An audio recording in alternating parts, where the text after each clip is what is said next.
안녕하세요. 주영준입니다. 이 시간에는 애니어그램 4번 유형의 아이들의 좀 특성에 대해서 알아보려고 해요. 4번 유형 아이들 생각만 해도 특별한 존재, 이런 이미지가 좀 저한테는 있어요. 예술가라는 별명도 있고.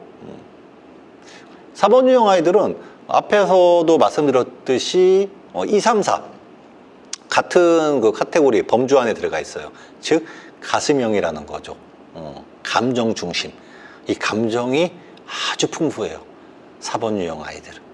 그리고 이 아이들은 본인이 아주 특별한 존재로 인정받고 싶어하는 경향이 있어요.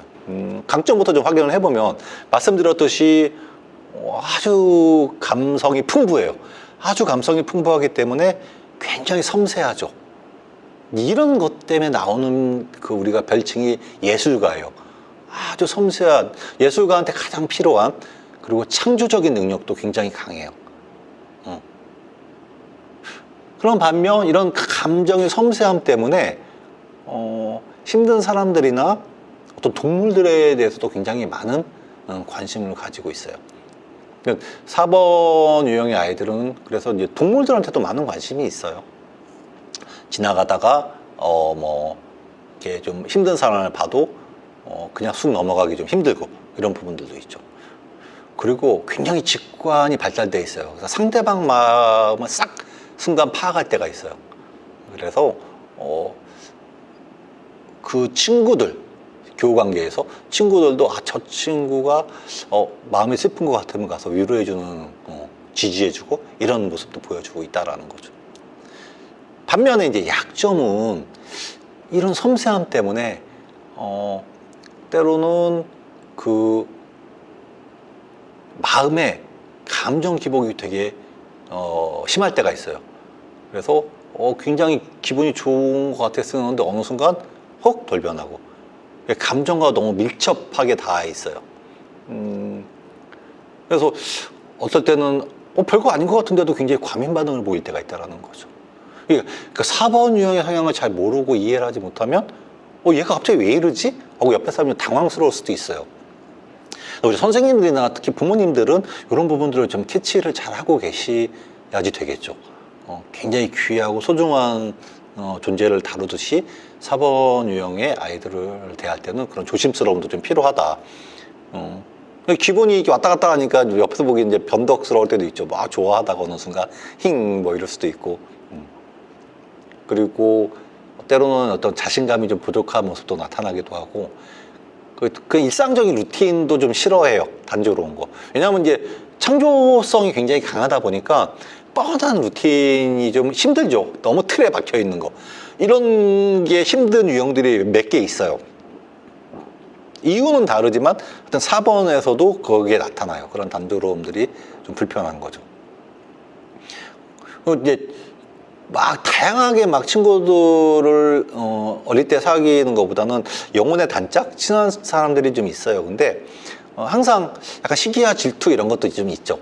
옆에 있는 친구들이 갖고 있는 게 더 좋아 보여. 내가 어떤 걸 갖고 있지만 저 친구가 뭘 더 잘해. 나하고 친한 친구인데도 시험을 나보다 잘 봤어. 그러면 마음 한구석에 물론 우리 속담에 있잖아요. 사돈이 땅을 사면 배 아프다고. 누구나 이제 그런 모습을 갖고는 있지만 4번들이 건강하지 못할 때 그게 좀 더 강하게 나타난다.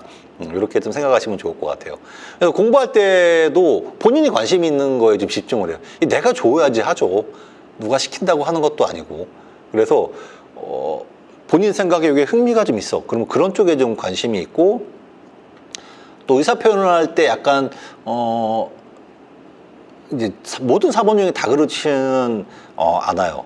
저도 여러 가지 상담을 해보고 코칭을 해보면 꼭 그렇지는 않은데, 일반적으로 이렇게 말이 막 청산유수처럼 흘러나오기보다는 약간 한 템포 늦게 나오거나 좀 조심스럽게 말이 부드럽지 않게 나올 때도 있다라는 거죠. 그럴 때는 기다려주는 거, 말 표현을 잘 할 수 있도록 그렇게 해주는 게 좋겠다라는 것과, 어떤 과제나 어떤 일정을 진행할 때 보면 자기만의 방식으로 특별한 방법으로 좀 추구하는 경우도 있어요. 왜냐하면 그런 창의적인 사고를 좀 갖고 있기 때문에. 공부할 때도 이제 그런 게 나타나죠. 어떤 공부 과제도 그렇고. 그리고 과제기가 나온 김에 과제를 할 때도 본인이 마음이 가야 돼요. 내가 마음이 가면 뭐 언제까지 제출해 그런 거 알아서 탁 하는데 내가 마음이 딱 안 가면 뭐 그냥 누구나 그렇지 않아요. 그렇죠. 누구나 그런데 이게 4번에서 왜 얘기가 나오냐면 아까 얘기했잖아요. 마음의 변화가 좀 컨디션이 안 좋을 때는 좀 심할 때가 있다라는 거예요. 그게 그대로 행동으로 나타난다는 거죠. 그럴 때가 좀 있다. 그리고 좀 힘이 들 때 있잖아요. 마음이 힘들 때. 학생들은 뭐 교우 관계가 좀 안 좋거나 선생님하고 좀 불편했거나 아니면 과제가 진짜 싫은데 너무 많어. 그럴 때 그 이상 반응이 민감하게 몸으로 반응될 때가 있어요. 그래서 아이가 뭐 어느 날 갑자기 뭐 장 트러블이 꼭 그렇지는 않을 수도 있지만 4번 유형한테 좀 그런 게 있으면 뭐 이런 것도 물어보는 것도 괜찮아요. 학교에서 무슨 일이 좀 있었는지. 그게 몸으로 나타날 때도 있기 때문에 굉장히 이렇게 섬세하고 민감하다 보니까. 그리고 주변에서 항상 왜냐면 특별한 존재라고 생각을 하잖아요. 그래서 4번 친구들한테 관심을 많이 갖고 있다라는 거를 느끼게끔 해주면 좋다. 그리고 항상 우리 집안에서도 너무 특별한 존재이고 모임에서도 좀 특별하다라는 걸 어른들이 좀 이제 좀 알려주고 인식시켜주면 좋다라는. 친구들끼리 그러기 쉽지 않을 수도 있잖아요. 같은 나이 또래 아이들이니까 왜 이러지? 특별하지 않은 것 같은데 뭐 이럴 수도 있잖아요. 근데 뭐 아이들끼리의 모습인 거고 집에 와서는 그렇게 좀 지지해 주시고 격려해 주시면 좋겠다라는 거죠. 공부할 때도 그런 특징들이 있어요. 그러니까 일정을 너무 빡빡한 데 넣으면 되게 불편해할 수도 있어요. 공부할 때 이런 특징이 있어요. 그러니까 예를 들면 학교에 비유를 하기는 조금 너무 과격해서 학원에 가야 되는데 학원에 간다고 갔다가 어느 날 훅 마음에 안 들면 그냥 딴 데 가버리는 거예요. 그게 그냥 마음이 그런 거예요. 마음이 갑자기 변해서 왠지 그냥 멜랑콜리하고 그래서 오늘 학원 가기 싫어 그러면 학원 앞에 갔다가 훅 떠나요. 뭐 못된 짓을 하려고 하는 것도 아니고 뭐 특별하게 어디가 이상 있는 것도 아니고. 근데 이거를 이제 파악을 못 했을 때 이제 학원 선생님한테는 죄송해요. 이제 학교를 비유하기는 좀 그래서 학교를 막 이렇게 빠지고 이러는 모습은 좀 그렇잖아요. 그러니까 학원 선생님이 전화해서 너 어디야? 왜 빠졌어? 뭐 하는 거야? 혼날래? 이렇게 접근하면 아주 좀 피곤하다는 거죠. 그래서 부모님들이 이런 거 좀 인지를 하고 그런 상황이 발생했을 때 학원이든 또는 학교든 전달을 좀 해주시는 게 좋지 않을까. 그래서 부모님은 좀 이해를 하고 있어야 된다는 거죠.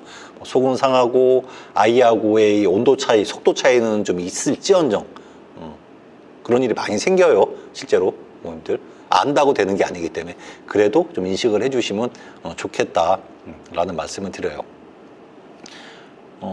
그리고 수치심 그런 얘기 많이 말씀드렸잖아요. 그래서 아이를 혼낼 일이 생기기는 하는데 4번 아이들한테 좀 조심스럽게 부드럽게 좀 대하시는 게 좋아요. 너무 거칠게 대하면 자기가 의미 있는 존재가 되고 싶어 하거든요. 아까 스페셜한 존재가 그런 의미잖아요. 의미 있고 가치 있는 존재. 그런 거에 대해서 정체성에 대해서 나는 가치가 없나 봐. 나는 엄마한테 의미 없는 존재야. 약간 마음의 상처가 좀 크게 날 수 있다라는 거죠. 그리고 아이들의 그런 특유의 섬세한 부분들, 이런 부분들도 잘 챙겨주시면 존중해주고 인정해주고 공감해주고 코칭에서 많이 쓰이는 단어들 나오네요. 그러면 더 좋겠다라는 것이죠. 이제 어린 아이들 같은 경우 성인들도 마찬가지긴 한데 성인들은 조절을 하니까 어린 아이들 같은 경우는 어떤 선물을 갖고 있는데 친구가 저거 갖고 있어. 나도 있음에도 불구하고 저걸 자꾸 부러워요. 내가 어떤 걸 가지고 있음에도 불구하고 그럴 때 저걸 또 사주고 그러는 것보다는 너도 이미 갖고 있지 않니? 네가 갖고 있는 것도 굉장히 소중하고 의미 있고 좋은 거다라는 걸 잘 설명을 해주면 좋지 않을까라는 생각을 해봅니다. 아주 소중한 우리 4번 아이들을 정말로 부모님들하고 선생님들이 소중하게 대해주면 좋을 것 같다는 생각을 가져봅니다. 네, 이 시간은 여기까지 하겠습니다. 감사합니다.